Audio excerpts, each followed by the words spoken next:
Freedom. This single sweet word has stirred up rebellions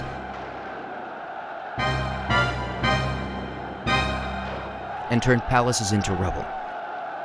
It has driven people mad, untied the hands of yesterday's slaves who, drunk with this dream, stopped at nothing to throw off their shackles, to release themselves from oppression, overcoming everything, only because they held but one aspiration: freedom.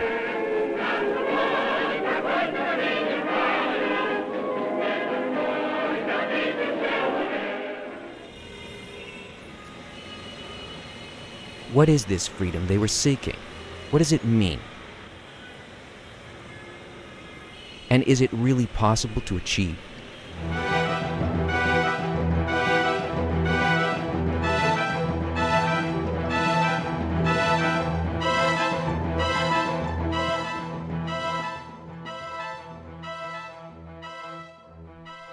Anyone can achieve freedom, provided one can restrict and discover himself. Johann Wolfgang Goethe. Everyone understands freedom in his own way. Some want financial freedom. Others perceive it as power, the opportunity to make independent decisions, influence the destinies of people and states. There are those who value celebrity most of all, the freedom of creativity and self-expression.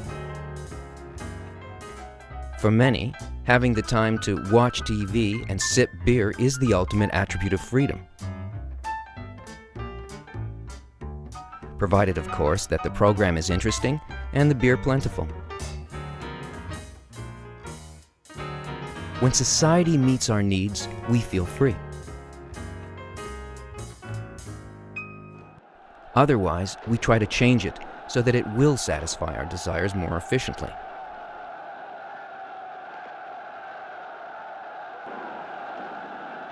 This is the cause of rebellions, revolutions, and wars.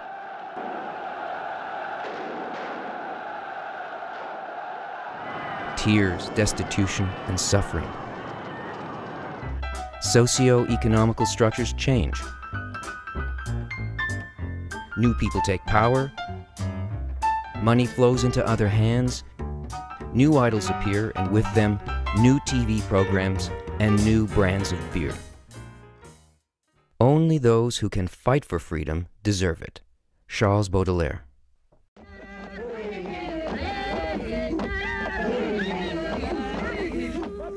If a person feels that he's not free, constrained within some framework, there's nothing for him to do but break or expand the old framework and make a new one. As soon as these new conditions meet his needs, he feels himself free temporarily. Why? Because sooner or later, new desires will force him to make new changes. The goal is freedom. We are moving forward. Our goal is freedom, the ideal conditions for the realization of our desires. This is how we understand it. We've achieved the thing we wanted. Our desires have been realized. And now things are good. But not quite. Why did we work so hard for this? Why did we suffer and pour so much energy into the effort?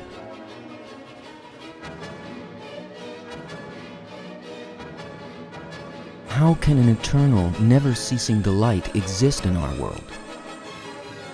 First, the Snickers bar. This one, it doesn't do it. Now the O. Henry bar. Oh, that's good. No, sooner or later, we become satiated. We have money, we've bought everything in the store, but now we need more and more stores where we can go on acquiring. We have power, but it's only power over 1 million people. There are so many more people, and we want to dominate them all. We have great knowledge, and yet we have a craving to know everything. We have a TV set, but our neighbor has a bigger one. We're never satisfied with what we have. All we want is to have more and more. We just want to receive and enjoy. And what if we don't receive? Then what? Then we suffer. And at the first opportunity, we flee from this pain in search of new pleasure.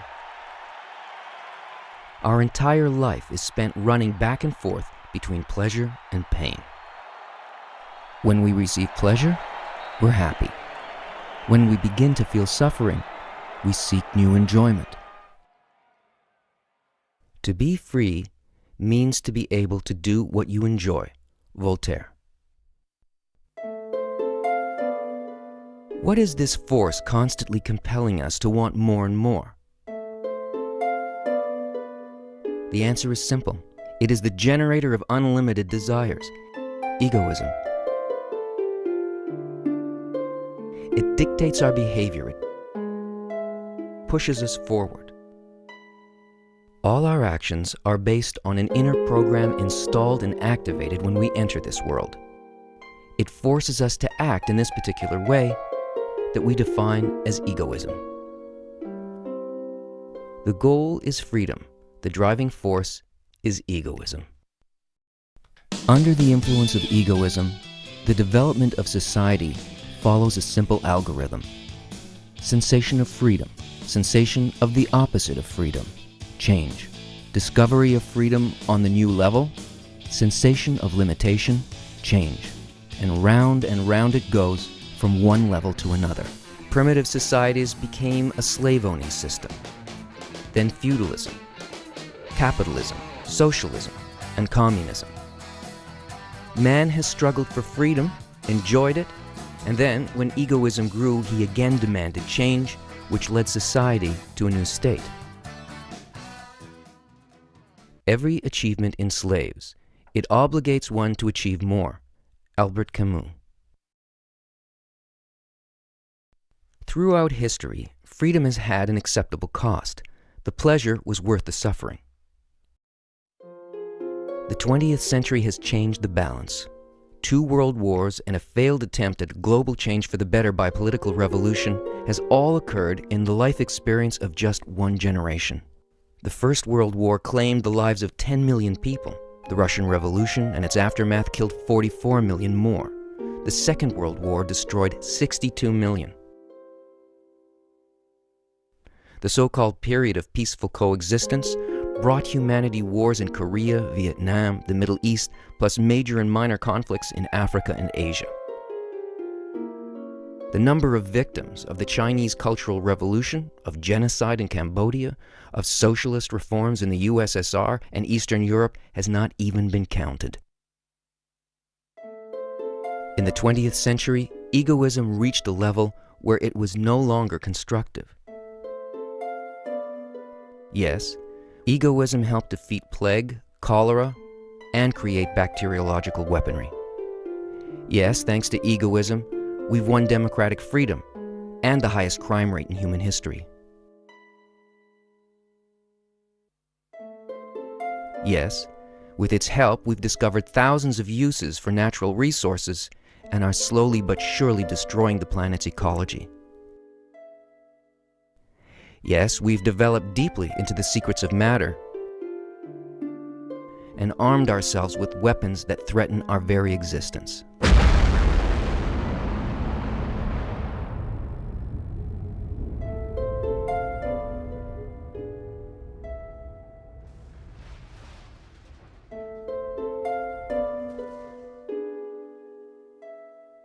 We have changed our environment so radically that now we have to change ourselves to be able to live in it. Norbert Wiener. Today, egoism has brought humanity to a state in which it cannot feel free. It manifests as unprecedented fear of the swiftly accelerating pace of life that very few people can endure. Fear of incurable diseases that appear from nowhere and instantly spread around the globe. Anxiety about crime and violence. Dread of terrorism that threatens everyone regardless of state borders and national differences.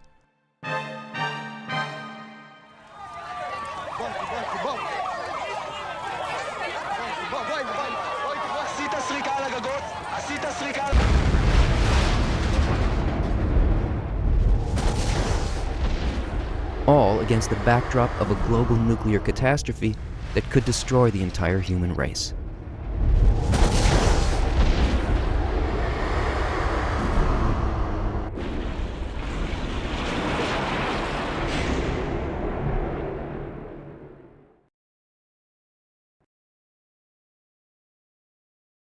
The problem of our time is whether man will be able to outlive his own inventions. Louis de Braille. The world has never seemed so small a place as today.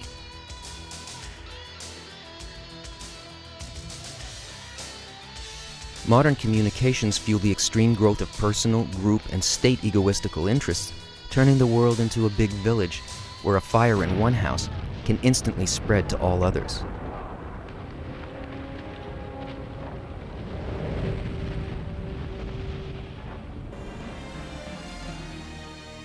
This fear and despair give rise to stress and depression, increasing alcohol and drug addiction, more patients for therapists, more customers for drug dealers. A wave of horror and disaster films is sweeping TV and theater screens. Why is this? Is it just another manifestation of fear reflecting our current circumstance? Or is it a collective premonition? Freedom can be won and preserved at a price that humankind is not prepared to pay. George Sackville Halifax. Egoism continues to push us towards some new reality, but what is it? This time, humanity has absolutely no idea. There is a conspicuous feeling that an endless sequence of new, awful calamities awaits us. That we've exhausted all our options and reached a deadlock.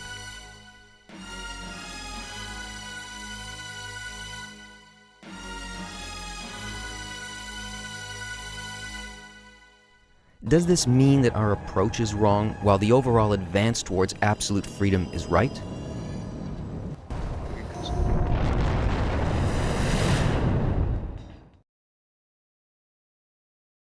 Calamities and great fears shall befall man.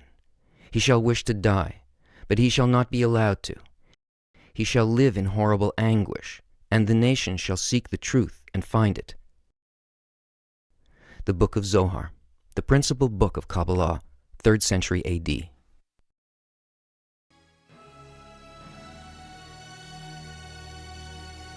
To understand this, we should recognize that egoism is the only objective evil, and its influence must be neutralized. We have to begin living in accordance with the laws of nature, of which we are an integral part.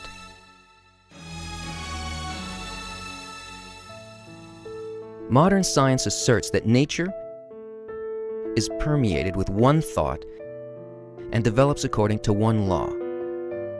The law of bestowal, which states, "Take according to your need and give according to your ability." The impasse we have reached is nature's gift. In the present circumstances, humanity is ready to admit what it has been denying during its entire history. Kabbalist Mikhail Laitman, PhD.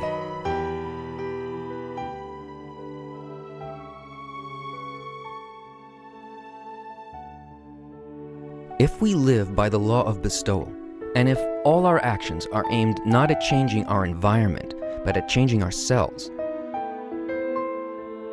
if we aspire to the spiritual and establish contact with the upper world,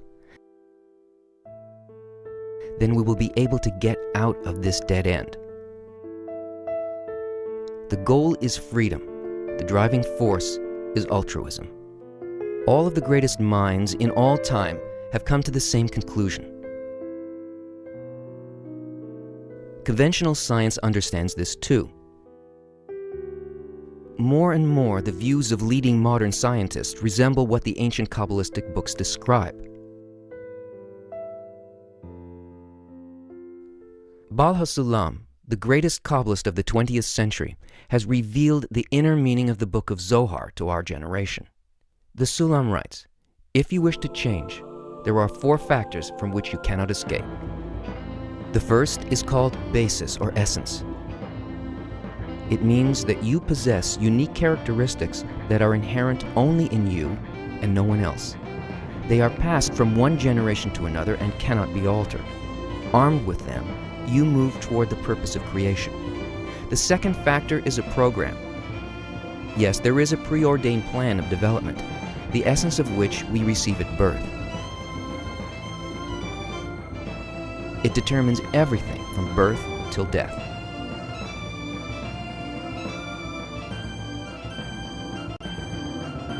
This is the genuine property of every individual, and it is forbidden to change it in any way. The Bala Salam. The third factor is an environment. You live in a society which forces you to observe its laws, norms, and traditions. It imposes its values on you.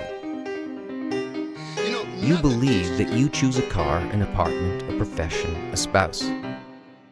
It's not you. You can resist this influence, but there's no getting away from it. I do something not because I want to do it, but because some influence compels me to act this way. Bala Salam. So where is free will here? And what can you do to express it? Only one thing is in your power: to expose yourself to the influence of an environment that corresponds to your aspirations.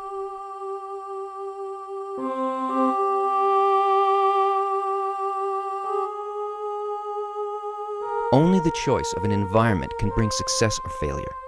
Remember that by choosing an environment, you turn yourself into clay in the sculptor's hands.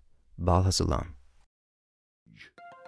By choosing the proper environment, you find yourself in a corrective mechanism that works according to the principles of bestowal and love. You become part of the mechanism. All its details affect each other and go through the process of polishing and perfecting. As a result, you become aware of the negative effects of egoism and feel the need to get rid of it. The moment the need awakens, the spiritual qualities which you receive from nature will manifest in you. They have always been in you. They were just waiting for you to hear their call and make the right choice. You are standing before the entrance to a treasury. You have received an invitation to enter eternity and perfection. Bala Salam. There are three tools for the attainment of the upper world: books, a group, and a teacher. The books, written by Kabbalists who have already traveled this path, act as a navigational map that helps us avoid all shoals, reefs, and undercurrents. They enable the traveler to reach his destination on time and in safety. The teacher is an experienced navigator who can read the map and knows how to sail.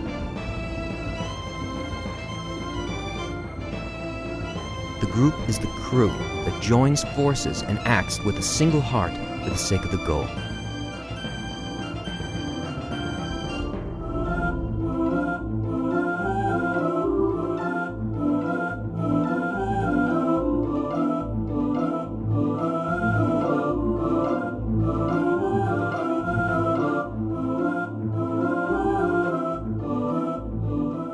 Those who don't believe in it should try. Those who don't want it will have to do it.